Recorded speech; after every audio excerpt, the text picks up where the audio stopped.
دوپہر کے 3 بجے ہیں۔ السلام علیکم، یہ ریڈیو پاکستان ہے۔ شہریار احمد سے خبریں سنیے۔ اہم خبروں کا خلاصہ۔ وزیر اعظم نے اعتماد ظاہر کیا ہے کہ 26ویں آئینی ترمیم ملک کی معیشت اور سیاسی استحکام اور ترقی کے لیے ایک سنگ میل ثابت ہوگی۔ شہباز شریف نے قوم سے اپیل کی ہے کہ وہ غزہ اور لبنان کے لیے وزیر اعظم ریلیف فنڈ میں بڑھ چڑھ کر عطیات جمع کروائیں۔ ملبوسات اور چمڑے کی 5ویں بین الاقوامی نمائش کل سے ایکسپو سینٹر کراچی میں شروع ہوگی۔ کل جماعتی حریت کانفرنس نے آج بیج بہاڑا قتل عام کے شہداء کی 31ویں برسی پر انہیں شاندار خراج عقیدت پیش کیا ہے۔ غزہ کی پٹی میں گزشتہ 24 گھنٹے کے دوران اسرائیلی حملوں میں مزید 115 فلسطینی شہید ہو گئے ہیں۔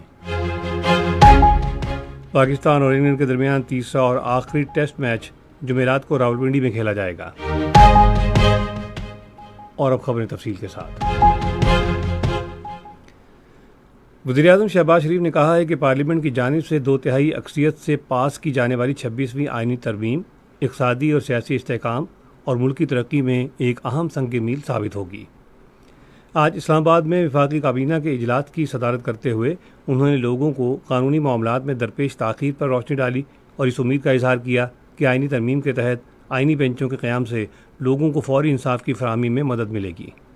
وزیر اعظم نے کہا کہ آئینی ترمیم میثاق جمہوریت کے ویژن کی تکمیل بھی ہے۔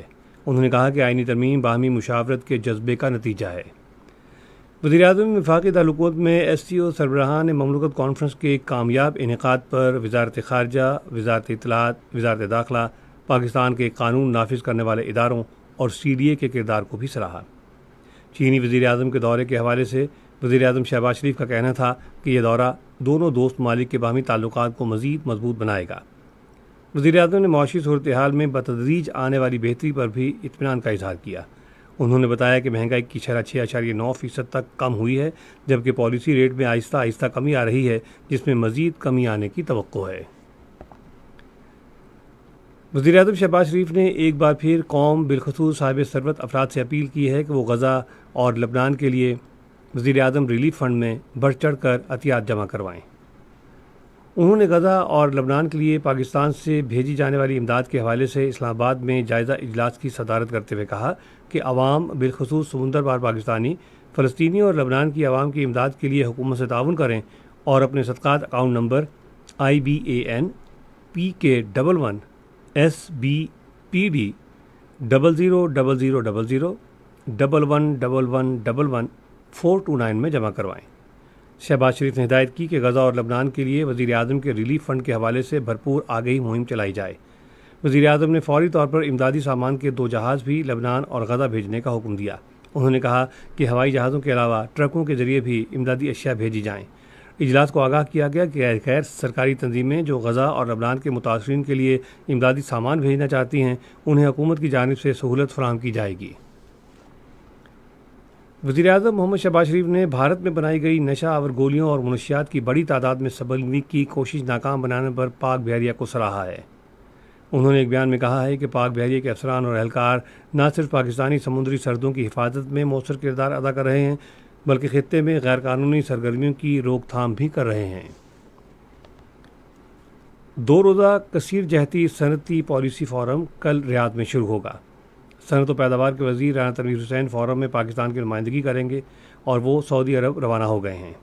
اس موقع پر وفاقی وزیر سعودی حکام کے ساتھ ملاقاتیں بھی کریں گے۔ پاکستان کے وفد نے واشنگٹن DC میں IMF کے ہیڈ کوارٹرز میں مشرق وسطیٰ اور وسطی ایشیا کے شعبے کے ڈائریکٹر جہاد ایزور سے ملاقات کی ہے۔ وفد نے پاکستان کے لیے IMF کی مسلسل معاونت بالخصوص حال ہی میں منظور کردہ $7 ارب کے توسیعی فنڈ سہولت کا شکریہ ادا کرتے ہوئے مالی استحکام، محاصل میں اضافے اور توانائی اور سرکاری ملکیتی اداروں میں اصلاحات کے لیے حکومتی کاوشوں کو اجاگر کیا، جن کا مقصد پاکستان کو استحکام اور ترقی کے راہ پر گامزن کرنا ہے۔ اس سے قبل IMF کے ڈپٹی مینیجنگ ڈائریکٹر کینچی اکامورا کے ساتھ پاکستانی وفد نے ملاقات کی۔ ملاقات میں وفد نے ٹیکس بنیادوں کو توسیع دینے کے لیے صوبائی زرعی آمدنی اور ٹیکس کی وفاقی ٹیکس سے ہم آہنگی، سبسڈیز میں تعاون، حکومتی حجم میں کمی اور توانائی کی قیمتوں میں کمی کے ذریعے مالیاتی وسائل میں اضافے کی کوششوں پر روشنی ڈالی۔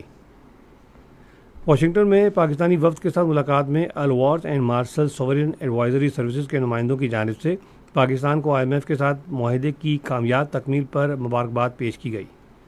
ملاقات میں انہوں نے مختلف پہلوؤں کا غور کیا جس کے ذریعے پاکستان بین الاقوامی تجارتی منڈیوں تک رسائی حاصل کرنے کے علاوہ قرض دہندگان سے نجات حاصل کر سکتا ہے۔ وزیر خزانہ Muhammad Aurangzeb world bank group اور IMF کے سالانہ اجلاسوں میں پاکستانی وفد کی قیادت کر رہے ہیں۔ یہ خبریں آپ ریڈیو پاکستان سے سن رہے ہیں۔ قومی اسمبلی اور سینٹ کے اجلاس آج پارلیمنٹ ہاؤس اسلام آباد میں دوبارہ شروع ہوں گے۔ سینٹ کا اجلاس دوپہر 4 بجے جبکہ قومی اسمبلی کا اجلاس شام 5 بجے شروع ہوگا۔ ملبوسات اور چمڑے کی 5ویں بین الاقوامی نمائش کل سے ایکسپو سینٹر کراچی میں شروع ہوگی۔ یہ نمائش پاکستان کی جانب سے پیش کی گئی معیاری مصنوعات جانچنے کے لیے خریداروں کو شاندار مواقع فراہم کرے گی۔ دنیا بھر سے تقریباً 500 وفود نمائش میں شرکت کر رہے ہیں اور اس تقریب میں تقریباً 250 کمپنیاں اپنی مصنوعات کی نمائش کریں گی۔ خصوصی سرمایہ کاری سہولت کونسل کے تعاون سے رواں سال security and exchange commission of Pakistan نے 2617 نئی کمپنیوں کا اندراج کیا ہے جو کہ گزشتہ سال کے مقابلے میں 6% زیادہ ہے۔ اس کے نتیجے میں نئی رجسٹر شدہ کمپنیوں کی تعداد 2,31,000 سے زیادہ ہو گئی ہے۔ 61 نئی کمپنیوں کی جانب سے غیر ملکی سرمایہ کاری کی گئی ہے اور چین 43 کمپنیوں کے ساتھ سب سے بڑا سرمایہ کار رہا۔ نئی کمپنیاں مقامی پیداوار بڑھانے میں اہم کردار ادا کریں گی جس سے درآمدات اور تجارتی خسارے میں کمی آئے گی۔ پاک فوج اسپیشل کمیونیکیشن آرگنائزیشن نے گلگت بلتستان کی وادی دریل میں ایک فری لانسنگ ہب قائم کیا ہے۔ یہ free lancing hub government boys high school میں قائم کیا گیا ہے۔ اسکول کے پرنسپل احسان اللہ نے پاک فوج کے اس اقدام کی تعریف کرتے ہوئے کہا کہ اس سے بچے on line business, free lancing اور ڈیجیٹل مارکیٹنگ سیکھیں گے۔ انہوں نے کہا کہ اس سے ہمارے منصوبوں کو قومی اور بین الاقوامی سطح پر متعارف کروانے میں مدد ملے گی۔ بھارت کے غیر قانونی زیر قبضہ جموں کشمیر میں آج بیج بہاڑا کے شہداء کی 31ویں برسی منائی جا رہی ہے۔ 1993 میں آج کے روز ضلع اسلام آباد کے علاقے بیج بہاڑا میں 50 سے زیادہ معصوم کشمیری شہید ہو گئے تھے جب بھارت کی سرحدی افواج نے سری نگر حدت بل کے مزار کے محاصرے کے خلاف مظاہرہ کرنے والے پرامن مظاہرین پر اندھا دھند فائرنگ کر دی۔ ادھر کل جماعتی حریت کانفرنس نے بیج بہاڑا کے شہداء کو شاندار خراج عقیدت پیش کرتے ہوئے اس واقعے سمیت وادی میں قابض بھارتی افواج کے کشمیریوں پر کیے جانے والے مظالم کی غیر جانبدارانہ تحقیقات کا مطالبہ کیا ہے۔ غزہ کی پٹی میں گزشتہ 24 گھنٹے کے دوران اسرائیلی حملوں میں مزید 115 فلسطینی شہید ہو گئے ہیں۔ گزشتہ سال 7 اکتوبر سے فلسطینیوں کے خلاف اسرائیلی جارحیت میں کم از کم 42,718 افراد شہید اور 1,0282 زخمی ہوئے ہیں۔ لبنان کے دارالحکومت بیروت میں آج حریری ہسپتال کے قریب اسرائیلی حملوں میں کم از کم 13 افراد شہید ہو گئے ہیں۔ لبنان کی وزارت صحت کے مطابق ان حملوں میں 57 افراد زخمی ہوئے ہیں۔ پاکستان اور انگلینڈ کے درمیان تیسرا اور آخری ٹیسٹ میچ جمعرات کو راولپنڈی میں کھیلا جائے گا۔ میچ پاکستان کے معیاری وقت کے مطابق دن 10 بجے شروع ہوگا۔ 3 میچوں کی سیریز 1-1 سے برابر ہے۔ عمان میں جاری T20 emerging teams Asia cup میں کل پاکستان شاہینز کا مقابلہ متحدہ عرب امارات سے ہوگا۔ میچ پاکستان کے معیاری وقت کے مطابق دن 2 بجے شروع ہوگا۔ اس سے پہلے پاکستان شاہینز نے عمان کی ٹیم کو 74 رن سے شکست دی تھی۔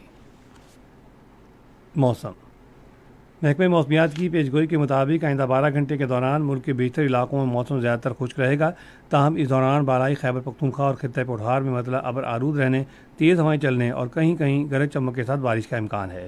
آج ریکارڈ کیا گیا بعض بڑے شہروں کا درجہ حرارت: اسلام آباد 29، لاہور 31، کراچی 37، پشاور اور مظفر آباد 28، کوئٹہ اور گلگت 25 اور مری 17، سری نگر 22، جموں 30 اور لیہ 11 ڈگری سینٹی گریڈ رہا۔ اہم خبروں کا خلاصہ ایک مرتبہ پھر سن لیجیے۔ وزیر اعظم نے اعتماد ظاہر کیا ہے کہ 26ویں آئینی ترمیم ملک کی معیشت اور سیاسی استحکام و ترقی کے لیے ایک سنگ میل ثابت ہوگی۔ شہباز شریف نے قوم سے اپیل کی ہے کہ وہ غزہ اور لبنان کے لیے وزیر اعظم ریلیف فنڈ میں بڑھ چڑھ کر عطیات جمع کروائیں۔ ملبوسات اور چمڑے کی 5ویں بین الاقوامی نمائش کل سے ایکسپو سینٹر کراچی میں شروع ہوگی۔ کل جماعتی حریت کانفرنس نے آج بیج بہاڑا قتل عام کے شہداء کی 31ویں برسی پر انہیں شاندار خراج عقیدت پیش کیا ہے۔ غزہ کی پٹی میں گزشتہ 24 گھنٹے کے دوران اسرائیلی حملوں میں مزید 115 فلسطینی شہید ہو گئے ہیں۔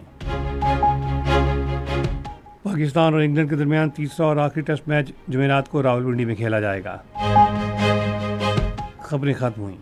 مزید خبروں اور تجزیوں کے لیے آئیے ہماری ویب سائٹ پر، پتہ ہے radio.gov.pk اور فیس بک کے link radio Pakistan news official پر براہ راست ویڈیو سٹریمنگ بھی ملاحظہ کیجیے۔